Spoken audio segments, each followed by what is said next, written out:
అనుదినమన్న శ్రోతలకు మన ప్రభువును రక్షకుడై ఉన్న యేసుక్రీస్తు సరిసాటి లేని మహా గొప్ప పరిశుద్ధమైన నామమునందు శుభములు. నేడు 2025 సంవత్సరము ఏప్రిల్ మాసము 7వ తారీఖు సోమవారం నాటి ధ్యానాంశం హృదయ అభిలాష.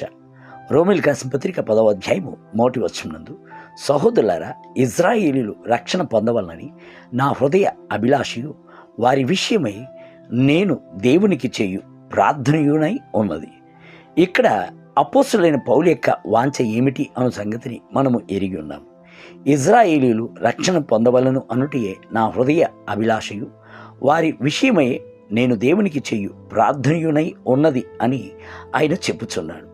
ఇజ్రాయేలీల యొక్క సంతతి అనున్నది దేవునిచే ఏర్పరచుకొనబడిన ఒక సంతతి, ప్రభు యొక్క స్నేహితుడై ఉన్న అబ్రహాం యొక్క సంతతి, ఆజ్ఞలను వాగ్దానములను పొందిన సంతతి, దేవుని గూర్చిన వైరాగ్యత గల సంతతి. ఆ సంతతిలో నుండి మన ప్రభు ఉన్న యేసుక్రీస్తు ఉద్భవించెను. వారి యొక్క వంశం నందే రక్షకుడు ఉద్భవించినప్పటికీ వారైతే ఆయనను చేర్చుకొనలేదు. బైబిల్ గ్రంథము సెలవిచ్చున్నది, ఆయన తన స్వకీయుల యొద్దకు వచ్చేను, ఆయన స్వకీయులు ఆయనను అంగీకరింపలేదు.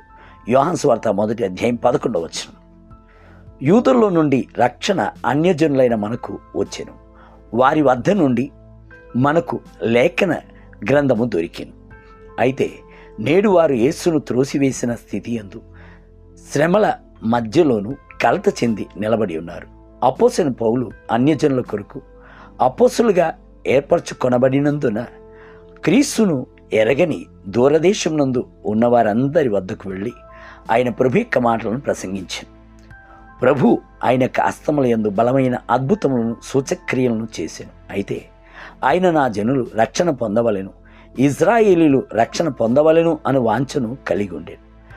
దానిచే ఆయన దేవుని వద్ద చేయుచున్న విజ్ఞాపనై ఉన్నది. ఒకసారి ఫాదర్ బెక్మాన్స్ గారు నా యొక్క కథోలిక ప్రజలు రక్షింపబడవలను, వారి కన్నులు తెరవబడవలను అని కన్నీటితో చెప్పాను. అదే విధముగా మహమ్మదీల మతములో నుండి రక్షింపబడిన ఒక సహోదరుడు పరిచర్యకే మా యొక్క కార్యాలయమునకు వచ్చి ఉన్నప్పుడు, నా జనులైన మహమ్మదీయులు అనగా ముస్లింలు రక్షింపబడవలను అనుటయే నా హృదయం యొక్క వాంఛ, నేను దేవునికి చేసేటువంటి విజ్ఞాపనై ఉన్నది అని చెప్పాను. మనము ఇజ్రాయేలు జనుల కొరకు మాత్రము గాక, కథోలిక జనుల కొరకు మాత్రము గాక, మహమ్మదీల జనుల కొరకు మాత్రము గాక, రక్షకుణ్ణి ఎరగని ప్రతి ఒక్కరి కొరకు ప్రార్థించవలెను. మనము మాత్రం రక్షింపబడి మన పిల్లలు కానీ మన తోబుట్టువులు కానీ ప్రభుత్వ రాకలో కనబడకపోయినట్లయితే అది ఎంతటి దౌర్భాగ్యమైనది. నోవాహు యొక్క దినముల యందు నోవాహునకు సహకరించి ఓడను నిర్మించడానికి వృక్షం నరికి తెచ్చిన వారును, వడ్రంకి పని చేసిన వారును, ఓడకు కీలు పూసిన వారును ఓడలోనికి ప్రవేశింపలేకపోయాను.